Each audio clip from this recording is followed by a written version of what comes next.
Bonjour, hi. Welcome to the Nadine's show, where we talk about social issues of all race and gender. Please comment, share, and like. Your feedback will be mostly appreciated. Come and join our team where we have great discussions. Welcome to the Nadine's show.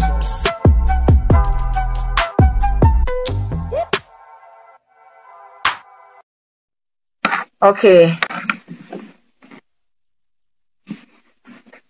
Hi, everyone. Good evening or bonjour. I'm alive. Let's see. Listen, it's raining today, okay? So my hair is not going to be like I'm coming from the salon, okay? Sorry about that, guys. But, you know, raining, studying everything together, my hair is not that great. But sorry about that, okay? My real hair, so.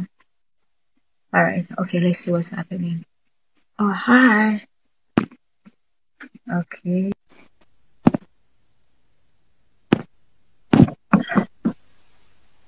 Brian, I sent you a request. Hi, Brian. Hello, finally.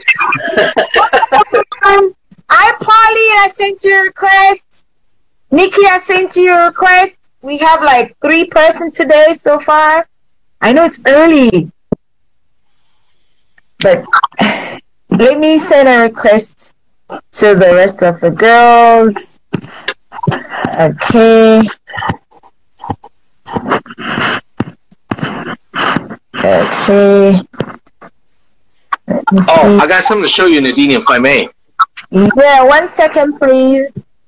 Sure. I'm live right now, so I'm trying to get everyone online. I sent a request for everyone now to know that I'm online. Hi, Pauline.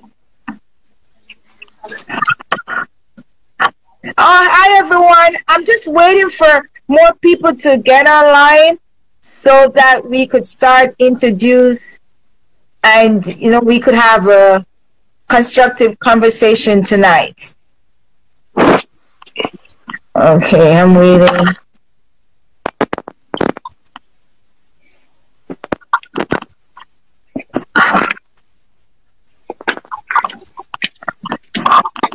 We're still waiting.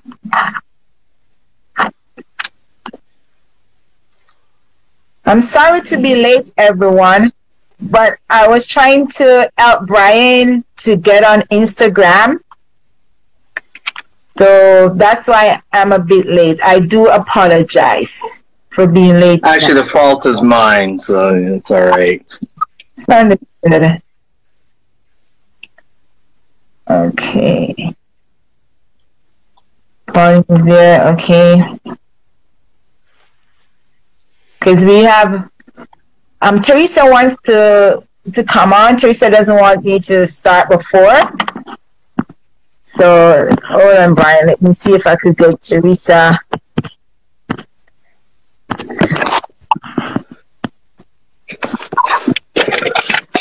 Yeah, I see you.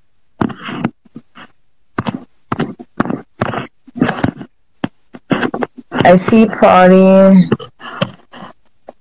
Okay, let me see. Brian, I'm right here, okay? I see you. You're right on top of me there on the screen. Okay, good. I'm getting everyone. Okay.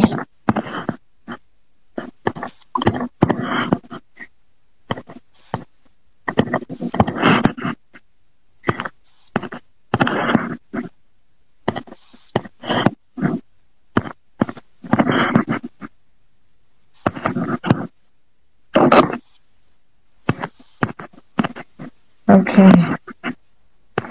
Great. Let's see. I think I did it all.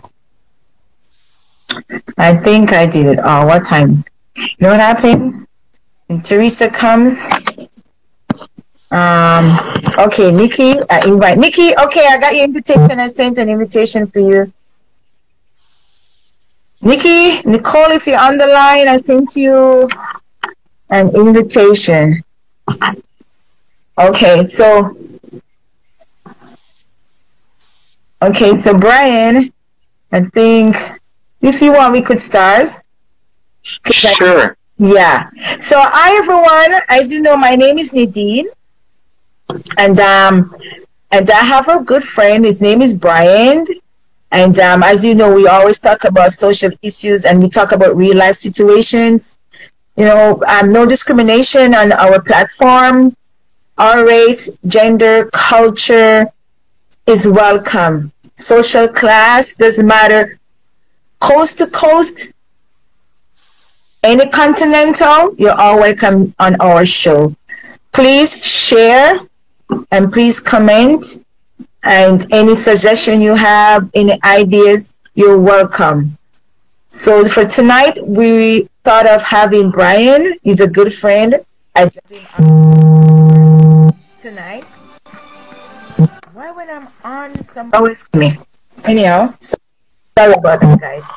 So I dragged Brian from his schoolwork to come and help us on tonight's discussion. Nick, if you want to join us, you could join the conversation, okay? So tonight's conversation is around mental illness. This is a big thing in Quebec, right? We have a big problem right now. Since January, we have about 10 women that died because of, you know, conflicts with their husband or boyfriend or whatever. So we have an array of women being killed in domestic violence, right? We don't know what's the cause of that, right? And we're in lockdown right now. So many people are in isolation. Everyone is in isolation. Some people can go to work. Some people can go to work and some people can't go to work. They're in isolation. In Quebec, we are having a curfew at this moment, 8 p.m. until 5 p.m. Since the 9th of January, we are in lockdown. Okay? If you're caught outside, you know your fine is large. How much is the fine again, Brian? $1,000? I believe it's $1,600. $1,600? Okay. If $1,600. Oh, yeah. Right. In Quebec, if you're caught outside during that period without a good, proper explanation, your explanation has to back up with an attestation, which you get from your employee. You have to be a frontline worker or whatever exemption the government gives for you to be outside, you get off the hook. But let me tell you something, $2,000 is a big chunk from any family pocket right now because no one has money right now. And with this economy, we are in lockdown, okay? So stress, family are stressed, everything is stressful right now. So we don't know what's going on, right? I'm not a professional doctor, and that's not my field, but we like to talk about it because this hurts everyone in our community. Mental illness, right? So I'm giving tonight the platform for Brian, who's a close friend of mine, who has some experience working in the field, and he has other things to share with us, which I prefer he says to you on the live rather than I say that, okay? So I'm going to turn the floor over to Brian, and he can introduce himself. And thank you so much for watching. Please share and please make your comment, okay? Appreciate it. Thank you. Well, thank you for the introduction, Nadine. So, as you all know, my name is Brian. I reside in Montreal, and my background with mental illness is that in 1999, I opened up a family-type residence. I was partners with the Ministry of Quebec Health and Social Services.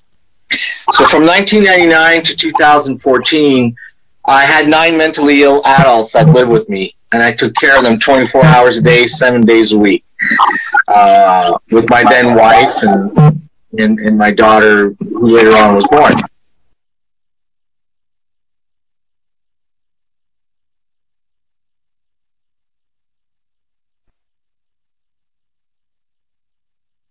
And sorry, did I cut off or okay? So, cut Brian, off. sorry, Brian. Teresa, Yeah. I'm on the live. Please don't call because you know I'm using the cellular phone. I'm not using my iPad. So when you call, it's going to go to the cell phone rather than the iPad. And I'm not going to use the Mac. So please don't call. Just log on. And if you cannot log on at the end of the show, you can watch it because I'm going to upload the show. Okay? Please. No disrespect to no one. Okay, thank you. Sorry about that, Brian. I do apologize. It's okay. Hey, no harm done, right? So, in the course of the 15 years, at the beginning, all my residents, or I'll say my extended family members, each had a social worker, had their doctors, psychiatrists. There was a follow-up, and as the years went by, the government, or the Quebec government, I should say, started to, I'll use the word, gut the system. Less money allocated, and some social workers started to go on burnout. We had a shortage of doctors, of course, and what happened was that eventually my family didn't have a social worker anymore. Didn't have a psychiatrist. So they fell in what we use the expression, they fell in between the cracks. So there was nobody to really take care of them except for me. But I'm not a doctor. I'm not a social worker. My role was to help them to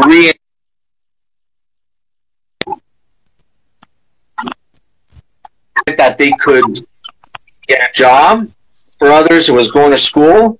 And for others, just to go to the convenience store was the best that they could do. So again, all within their own abilities and limitations.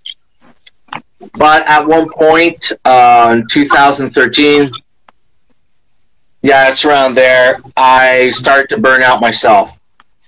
And the owners of the family residential homes like mine, well, we decided to get unionized. Because we were getting now exploited by the government. And the hospitals were putting pressure on us. But when we decided to get unionized, then the government started to shut down these residential homes like mine. I was never in any danger of closing, but in order to save more money, they started to shut them down. So now you have mentally ill people that are now homeless or wandering, got lost in the system, and they end up on our streets. And there's a whole cycle of violence that starts again for them. They start prostituting. They start using drugs. Can't eat. So, and I know nothing's changed like that because I still have some people in my network that are still operating them. And now with COVID, it makes for these people who operate these residential homes harder because these people can't go out. They're mentally ill, but now they can't go out. And I have it on very good source that if one of the residents gets COVID, Hi, Terry. the hospital. Hi there. Hi guys, how are you? Sorry I'm late. The hospital will shut down those resources. You know, so it's like fear and intimidation for those that operate the family type residence who are, you know, it's not even a family type residence anymore, it becomes a prison. Can't go out, whatever it is. So that causes a lot of anxiety, a lot of stress. Imagine you're mentally ill. You don't really comprehend what's really going on, but you know you may die. Or, you know, you got to walk out with a mask and you don't understand. Because some of these mentally ill people also have difficulty comprehending not just reality, but they suffer from also, well, back then we used to call them retardation, right? I don't know what's the PC word nowadays, but and so they can't understand what's going on, so they get frustrated, they get violent, verbal, and it becomes very, very complicated. So now, since the past year, look, we're going to have an increase of mentally ill people. That's going to come for years and years to come, resulting from the COVID.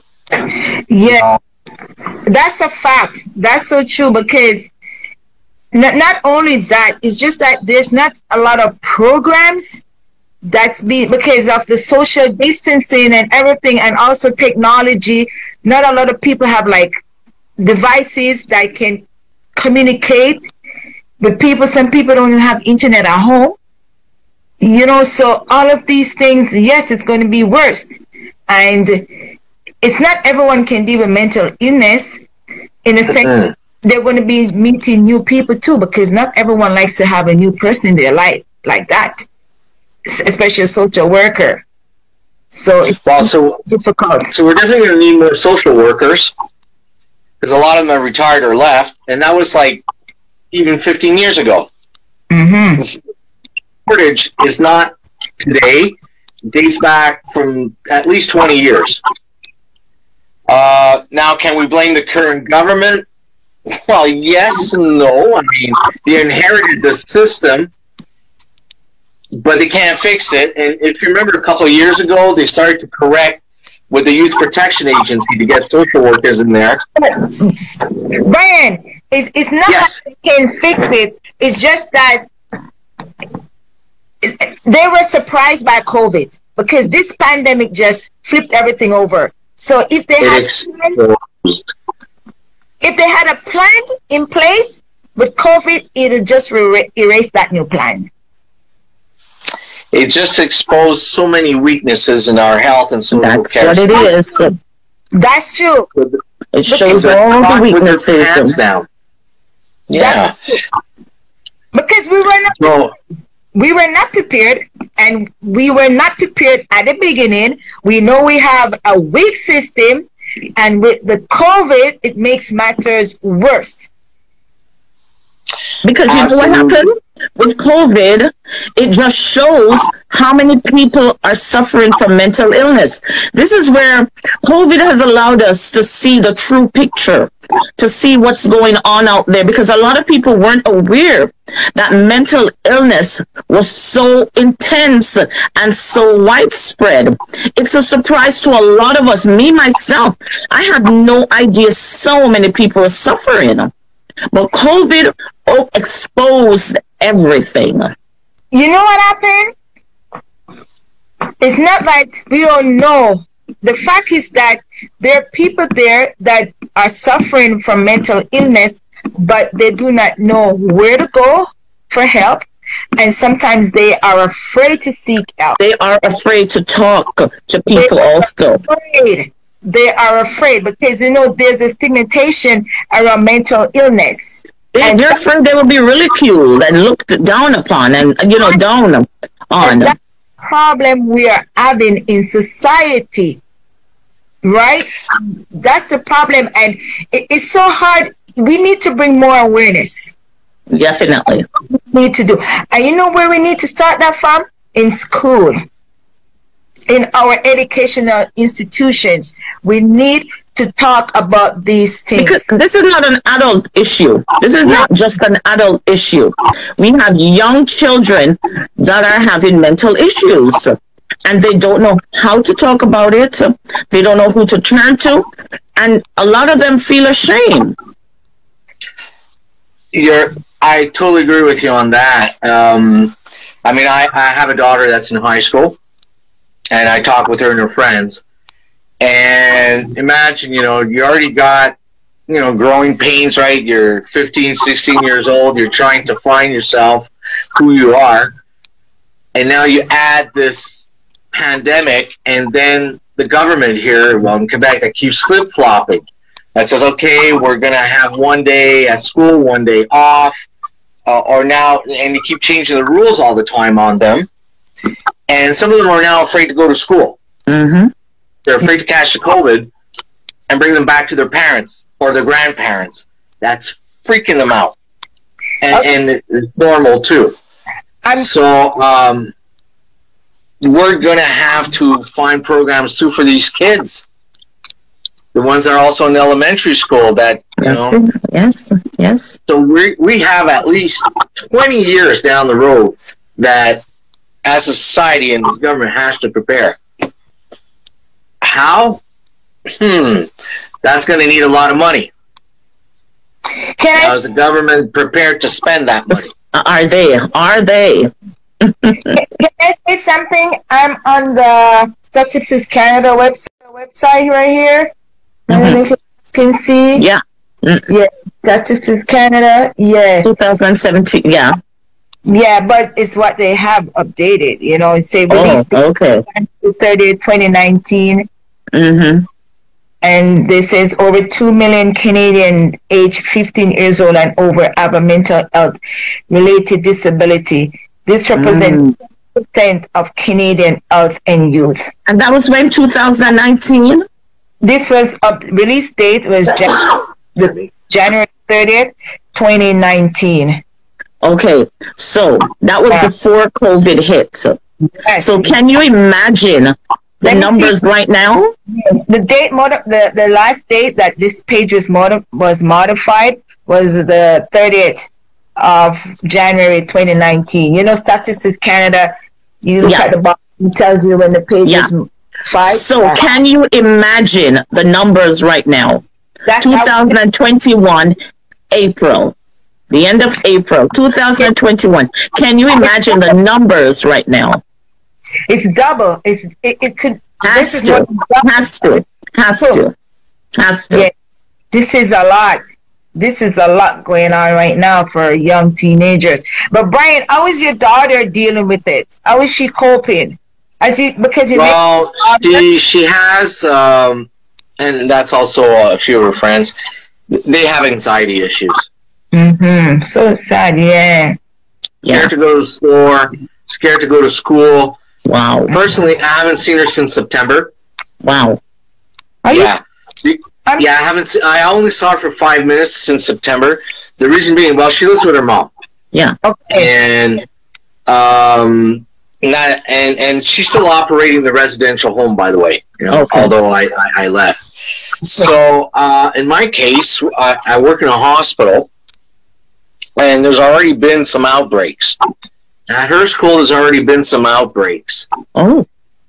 So my daughter and I both agreed that until it's safe or it's deemed safe, I mean, I call her every night, I talk with her every night, but to see each other, the risk is too big. But on the other hand, you know, is it causing her heartbreak not to see her father? Absolutely. Is my heart broken not to see her? Absolutely. And I'm sure I'm not the only one. No. Parents right around Canada, the world going through stuff like this. And I'm thinking those single parents or divorced parents. So how do you work it out? See, I decided she was going to stay with her mom instead of staying with me because her school is nearby, right? So it makes only sense. But how many other single parents or divorced parents where, well, who gets to keep the child? That's it, yeah. One house or the other, because the child may get the COVID from one parent and bring it to the other, and that's depressing. There we go. Yeah, that's very depressing for her. That would be very depressing for a lot of children. I'm sure their parents too. That's what they're going through. Yeah, and you've got to make a decide to make that sacrifice. But it's so funny. I'm just going to mention this too. It's so funny that when in one of my classes on campus, this girl, not this girl, sorry, but I don't want to mention her name. So this girl, she was in my group, and I always observe her, but she's very nice. You know, I don't judge anyone, but I figured something was wrong. You know, just her cues, her body cues, you know, you could. So one day I went up to her and I said, "Are you okay? You know what? We could study along, you know, be study buddies and everything." Yeah. She said yes. And do you know what happened? You would not believe it. She told me that she's suffering from mental illness, and it's in a shelter. Oh, and you had no idea. This is your classmate. You classmate on campus. And that's what people are around us every single day, and we don't know. We don't know. I do you know what I said to her? Hi, Dennis, I saw you. Good night. I said to her, if you need any assistance, please let me know.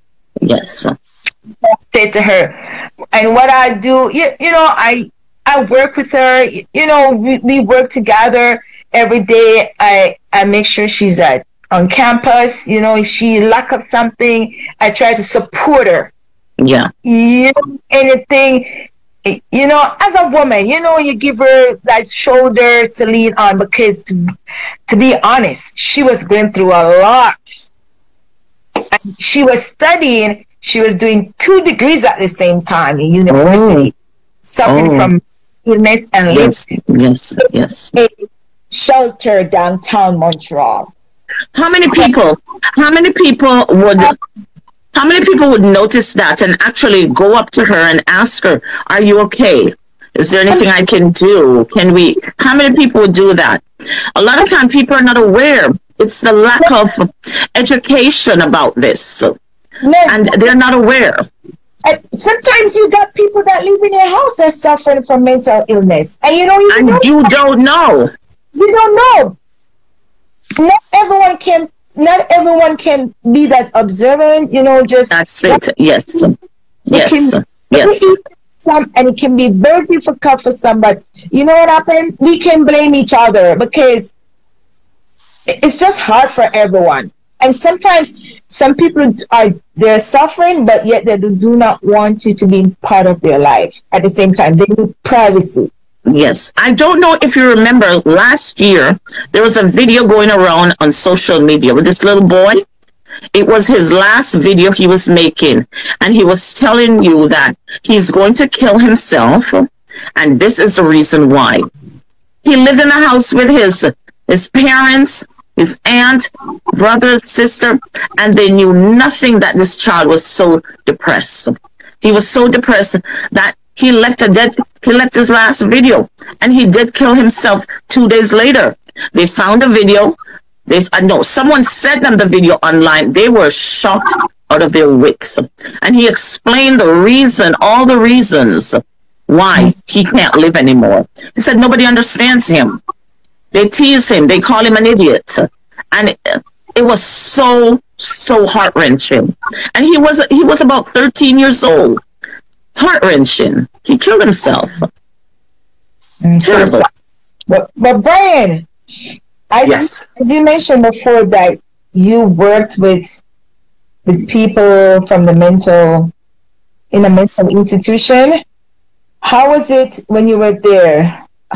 What do you think that, you know, society could do better to help mental ill people? I just want to address something because we're talking about suicide. I had people living with me that had tried to commit suicide. Ooh. Before they came to live with me, and a few of them while they were living with me. Oh, wow. Yes. So I had to deal with that. Wow. That's okay. Wow. You know, it was part of my, you know. Where I'm going to say, now I don't know if that applied to that poor little boy. My experience with them, what made them want to commit suicide was that they felt isolated. They had no family, no one understood him. No one understood him. So after they had attempted it, and I'm glad they failed, of course, you know. Then talking with them, that's what the main problem was, is that they didn't feel they were part of a group, although they lived in my home and everybody talked with them. The fact that they had no friends, no family to come and visit them, they were alone. I mean, even though we were up to 12 people, but nobody came to visit them on Christmas. Oh, We called them up to wish them happy birthday. I mean, we did have a cake and we did, all that stuff. So yeah, it was sorry I went off on a tangent. I apologize. It's just that when you spoke about the little boy, it reminded me. Yeah. Now, my experience with that, we need more family type households like mine, which were all shut down.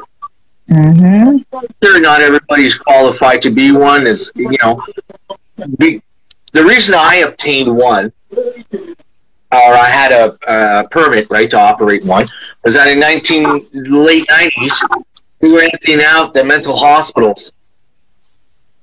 And I lived in the East End.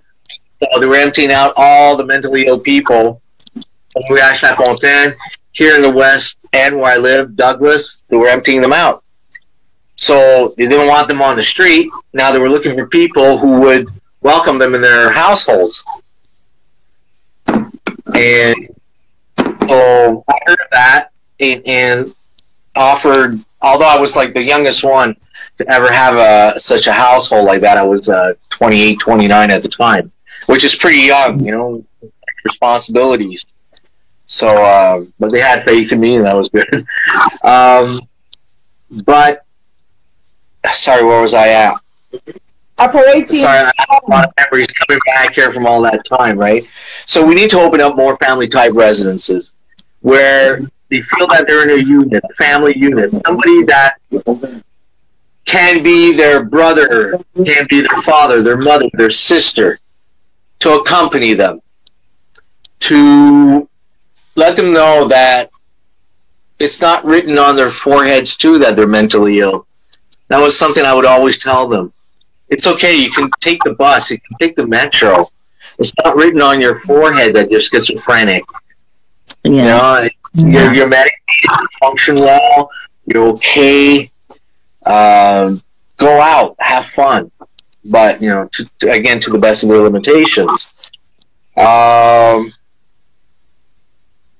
Then there was one thing, too, that frustrated me is that because the psychiatrists were so overloaded, they couldn't spend the proper time with them to talk in their office. So it was like 5 minutes in the office, hour things. The person, my resident, could be accompanied by a social worker or it could be accompanied by me. But the first thing they would say, oh, everything's fine, but it wasn't fine. And so the doctor just rewrite their prescription, just renew it, and that's it. So, and I'm not blaming the doctors again. I mean, they're so overloaded, so they have to pass as many people as they can. So that's where we would come in. Because we see them every day. We live with them. So if there was a change, I was able to detect it. And then I would call the social worker and say, hey, we need to come down and you got to come talk with us. There's something wrong with Mr. X or Miss Y. And eventually we'd find out that it could be something as simple as, well, their family member died. Oh. But that's going to hit all of us, right? So they're not depressed because they're mentally ill or the medication. It's an exterior force. Yes. Yes. And you've got to be able to identify that. So. That's right. Brian, before you go any further, sure. Question. You stated, the second point, you stated that they do not have enough time to speak to a professional. The patient, yeah. The doctors didn't have time enough to speak to the patients. Oh. It was like a revolving door of 5 minutes. Yeah, like, in and out. That's it. So it was just like, okay, everything's fine. Okay, I don't need to change the prescription. That's it. Write more pills. So those 5 minutes is just to look at the prescription and just change it. Just renew your prescription and change it. Say, is everything okay? Yes. Okay, fine. See you next month, or see you in 6 months. Wow. That's what it is. So they didn't have no other support, like, social worker come in, brotherhood. Sometimes they did, But then, sorry, I'll go back to the beginning. Some of them don't even have any social workers anymore. Ooh. Right? Because there was a shortage of them. Still is, by the way. Or I can accompany them, but sometimes they didn't feel comfortable with me being in the office with them in front of the doctor.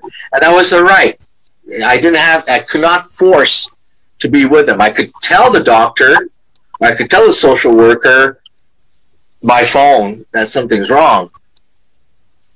But the doctor, I mean, like, again, I don't blame them. They're just overworked. And they had some quota to meet, I guess. Yeah. Wow. Gotta write so much prescription. Yeah. That's right. And we know, like, you get this from the pharmaceutical corporations, right? Yeah, That's it. That's what it is. Mm-hmm. So they didn't have any, like, some organizations, they have like brotherhoods, sisterhoods, they have other types of organizations that will help, the less fortunate groups to. There was some community centers where it was just mentally ill people that could go there. Oh. Okay. I'm trying to remember the name. Sorry, because it was a long time ago and it was out in the East End. Mm-hmm. But then these places got shut down too. So now, what are these people doing? What are these people doing now? So you're trying to tell me, Teresa, so you're trying to tell me that these people, the system failed these people? Yes. Yes, they did. Wow. Okay, I will not give you a name because I still, even though it's been many years, I don't want to give any names. I'll tell you one case where the system failed so bad, this one person. Brian, someone say something. Nicole said of course. Forward House. Forward House. FORWARD House. Forward House? Yeah, Nikki just wrote it on the wall. Yeah, she just Forward House. Yeah. Are you familiar with that name? No, I never heard of this thing called a forward house. Okay. If I could make an educated guess here, I guess it's something that would be temporary until the person can fly on their own. Okay. Okay. Thank almost you. like a halfway house. Almost like a halfway house. Yeah. Okay. Thank you, Nikki, and thank you for elaborating. Yeah. And by the way, nothing pleased me more, because there were some people that the family type residence was an absolute necessity, but as they gained confidence in themselves, as they started to interact with people and become more dependent, where to the point where you could trust them to medicate themselves. Okay. Self-medicate themselves. Yes. Because part of my task was to make sure that they take their medication in front of me. I had to. There was, but some others, they were able to take it. So for those that we never had problems with, we'd actually give them their medication. Okay. And we trusted them to take it. And if they didn't, well, wouldn't take too long. Then inside a week, oh yeah, they weren't themselves anymore. But a few of them in my 15-year career, it always pleased me to know that, well, I'm going to move out on my own. I got an apartment, and I was like, great. To me, that was like, okay, job well done. Well, I mean, it was a team effort, of course. So, yeah, the forward house is something that, if I understand that correctly, is a good idea. Absolutely. And people don't have to permanently live there. Yes, when that's people what live it in is. my family type residence, they could move out of there if they wanted.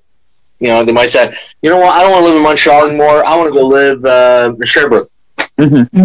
Fine. So they try to find somebody in the system that had a family type residence there in Sherbrooke, and they could move out to Sherbrooke. Okay, sorry guys, I'm going to read it. She just typed and said, it's for mental ill people who are being followed by a social worker. They provide day and evening social activities. Okay. That's Okay. Cool. So at least they're getting, that's cool. They provide day and evenings.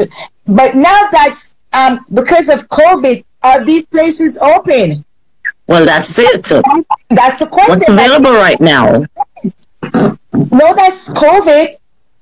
You know, the pandemic, are these places open? And remember that you cannot stay out, you know, past 8 o'clock. Past certain hours. Mm-hmm. Montreal, right here, it's 8 o'clock. So how those people adjust, you know, their lifestyle according to the government guideline. That's difficult for people who are mentally ill. Because this is a time where people really need the help. This is a time. Oh, yeah. Oh, she said it, only in Zoom.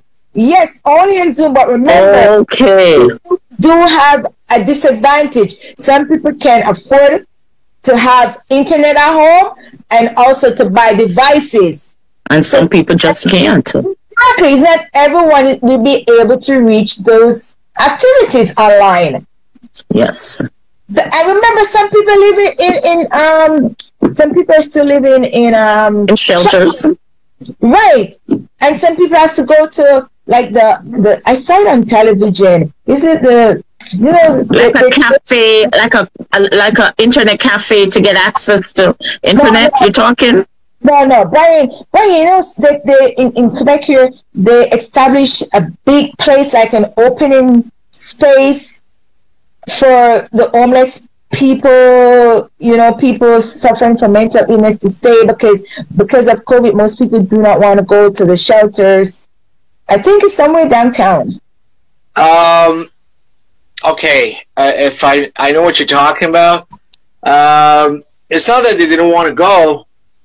It's just that there wasn't enough space. There wasn't enough of these spaces. And our esteemed mayor. Sorry to cut you, but some people are staying at hotels because they bought some hotels, and some people are living in hotels. Yeah, but there's not enough. And just, I'm going to blame a little bit on the municipal government here. I think it's called Cabot Square, right beside Atwater. No, not Atwater that. Metro. No, not that one. Not. There's somewhere else downtown. Okay. Well, initially, I know it's not there anymore, but initially there was a place for the homeless to go, and a lot of them were from First Nations. Yeah. And they would go there, and they had like these makeshift. Yeah. Eh? That's okay. On Cabbage Park right here at Atwater. Yes. Yeah. That's right. So that was last year. And of course, these. Sorry, close it down soon. That's right. They closed it. And here's something. They closed it down, and I know this from good sources, because they're building condos where the hospital used to be. These condo owners don't want homeless people. No, they're clearing them out. That's right. Yeah. So our esteemed mayor said, oh, we're going to build an ice rink there. And these people who are homeless can skate. I mean, it was so absurd. Do they have somewhere to sleep? Yeah. But they can skate. Oh, yeah. So, there you go. You see, I don't know if you ever heard the expression NIMBY. It means not in my backyard. Oh, in my own backyard, NIMBY. Yeah, not in my backyard. Not in my backyard. That's right. So we're going to help out the homeless. We're going to help out the mentally ill. As long as you don't do it in my backyard. Nope. Exactly. NIMBY. Yes, that's how it is here. I know what they were doing too. You know, we're not sidetracking the discussion of mental illness, but this is pertaining to mental illness. Citizens. Do you know what they did? Was so absurd. You know the benches downtown? There's some benches downtown, okay? And you know downtown is close to Westmount, which the area of the elites. Westmount is the elite part of one of the elites part of Quebec. They put some metals on the seats, so which means that The people who are on the streets at night and need somewhere to rest, they can sleep. No, not gonna work. Hello. Not down here. The advocates, everyone scream at the government and said, remove that now. They had to remove it. Wow. Yeah, that was the Because they're paying previous. taxes. Not but taxes. It's the humanity. You don't treat people like that. Someone is outside on the street at night. They wish not to go in their shelters. In the shelter, yeah. Them, okay? And they intend to sit on the seats. You're going to put bars in between so that So they can't lay on it. No.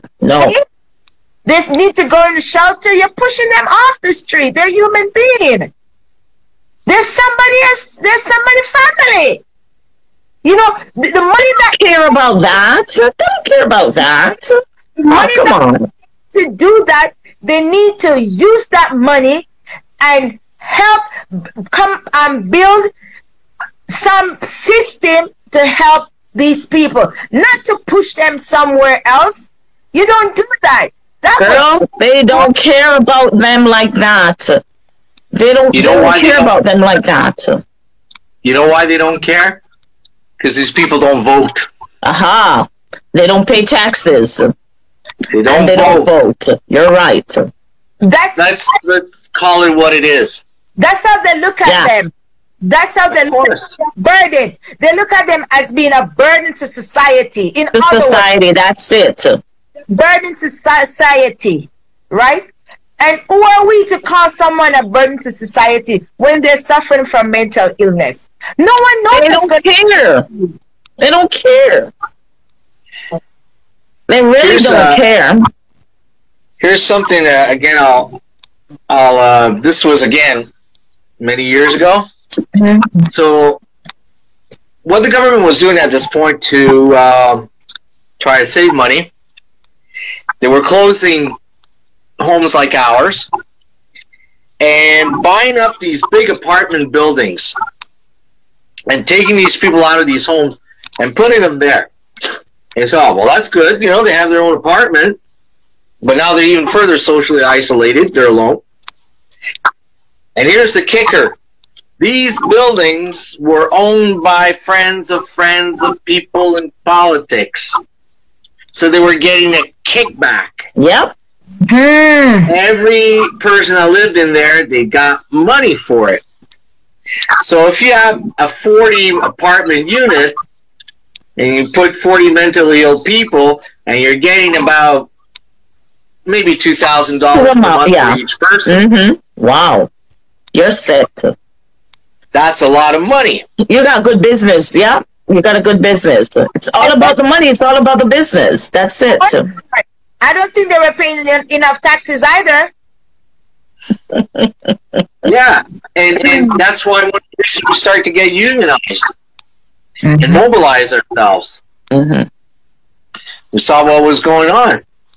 Now, I don't know if they're still doing it. I wouldn't be surprised if they still are. But you know, I saw the writing on the wall. Okay.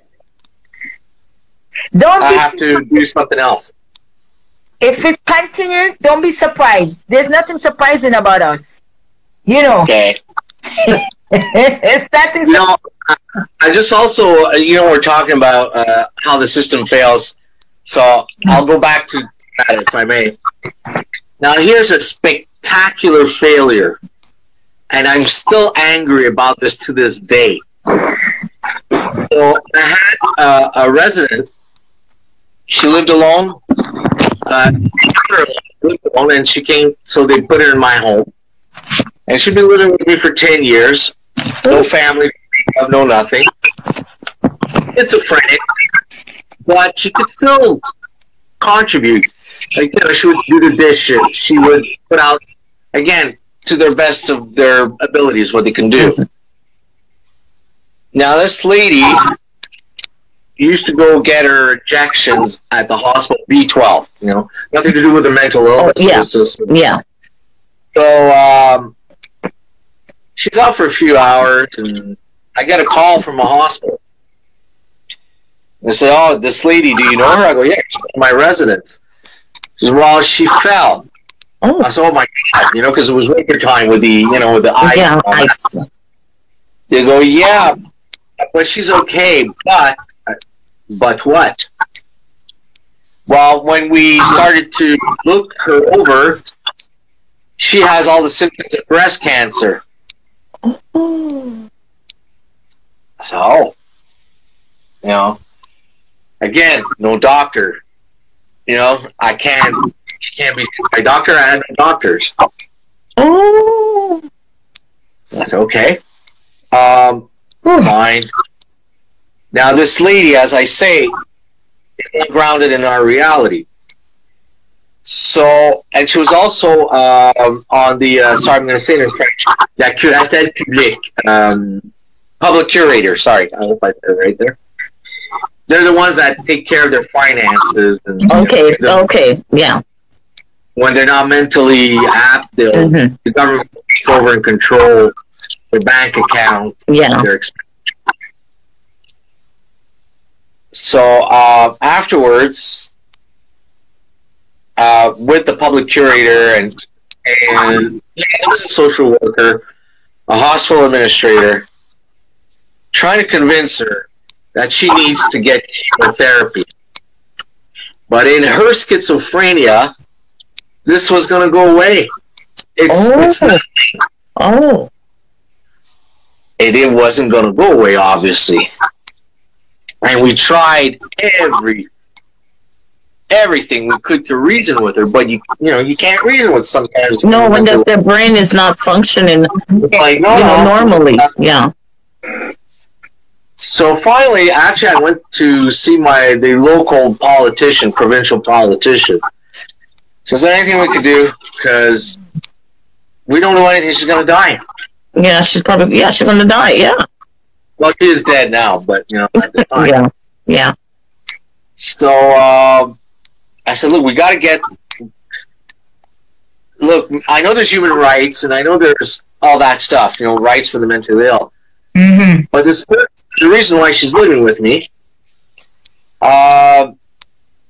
She doesn't even know it's breast cancer. We have to get a court order and force her something to that effect. Well, you know what? Despite all the best intentions that I had with the member of the National Assembly, the system failed her and she's dead now. Oh, sad. Oh, wow. And that without getting proper treatment. Oh. Yeah. You call that neglect, eh? She was neglect? Yeah. And there I'm going to blame the hospital on that one. I might even put the blame on a social worker because they didn't step up to the plate. The public curator, I'm also going to put the blame on her because she didn't step up to the plate. Wow. Did she have family members that were following her situation? She had anyone that visited her at the home? No one at all? No, that lady lived with her father. Oh. And when her father passed away, and she lived alone, like there's no family, no brothers, no sister, nobody. So it was just her and her father. And when her father died, well, a few weeks down the road, the landlord, or freaking out. Notice. They gave her a notice. Yeah, so you went into the apartment and it was a mess. Oh. The apartment was a mess. She was living alone. Wow. Her father died and being out of touch with reality. So then she came into the system, which helped her out. Yes, they brought her into my home. And that went well. But when she got breast cancer, they failed her. Yeah. Wow. So it's like she's not worth nothing in society. So that, in other words, that's why they failed her. Like, why spend so much money on her or whatever, giving her all these medical attention? She's not going to live that long. That's what they're saying. That's what No, you're saying at the time. not at all. If I gave that impression. What I'm trying to say is people were hiding behind bureaucracy and red tape and saying, well, you know, they got their rights. Rights to what? I understand the right to life and, you know, being treated like a decent human being, but the right to what? They're probably saying she doesn't want medical attention. She doesn't want to get treated. You can't force her if she don't want it. Not Exactly realizing that saying. she's not mentally capable of understanding. That's right. So that's where a few months later, that's when I put the key in the keyhole and I said, I'm out of here. You guys failed everybody. You failed her. And I just left. Yeah. Wow. With you all. Wow. Okay, Brian. Maybe I'm going to say something, but maybe it's going to sound stupid, but I'm just thinking, okay, because of her medical condition, they believe that she's not capable of making a decision regarding her health, right? That's exactly what you're saying. It seems like... It seems so, right? Okay, it seems like she was incapable of handling her finances. Okay. My question... But yet she was capable of assessing that she didn't have breast cancer. Okay. My question is, okay, she's... Yeah. According to her medical records and the doctors, she doesn't have the capability of making medical judgment for herself, right? That's right. Okay. My question is, that same lady, God forbid, if she was alive right now, because you said she passed away, was car accident, unconscious, she as a mental ill person, because they're going to check her record, will they still offer her assistance? I'm just asking. I don't know. I'm not a doctor. I'm not a nurse. I'm just asking. Yeah. Oh my goodness. I just lost it. That's a question. That's a tricky question, right? Isn't it? Yeah, well, it would take a lot of time for me to think about it to answer that one. I know. We're just talking. We're just, talking. Just think about it. She comes in with a, serious accident she was in, and, we know her medical record saying she's Mrs. Day Jones or Mrs. Lavoie. So, hey, we can give her no medical attention because she's mentally ill.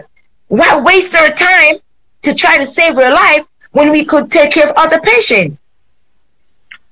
Would that have happened?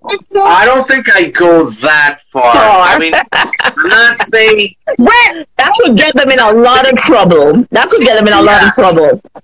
No, I'm not going to go that far to say that. That could get them in some trouble. For me, where I find it is absurd. I'm the devil's advocate tonight. That's why I asked the question. I'm the devil's advocate.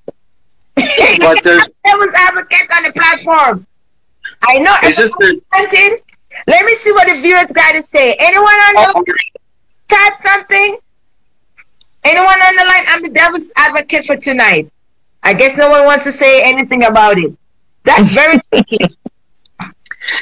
But to me, there's something insane. I mean, insane that you're gonna let a mentally ill person who has no clue, who doesn't believe, who doesn't think that she's got breast cancer, and you say that's fine. Oh my God! Breast cancer. When it could have been removed, chemotherapy.